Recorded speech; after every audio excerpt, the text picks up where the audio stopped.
The Who, Star Magic Loyalty Awardee, pasabog ang pagpapakilala sa Star Magical Christmas.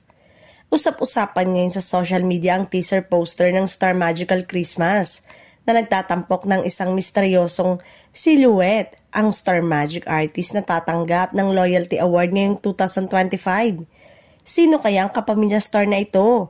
Yan ang malaking tanong ng mga netizen. Makikitang naka-frame sa Christmas wreath ang itim na silhouette ng isang lalaki. Agad itong pinaandar ang curiosity ng fans. Lalo pat kilala ang Star Magic Loyalty Award bilang parangal para sa mga artistang tumagal at nanatiling loyal sa kapamilya management sa loob ng maraming taon. Marami ng hula ang lumulutang online mula sa mga matagal ng kapamilya heartthrob hanggang sa aktor na hindi bumibitaw sa Star Magic kahit dumaan na iba't ibang yugto ng kanyang karir. Malalaman ang kasagutan sa November 23 Sunday sa Star Magical Christmas.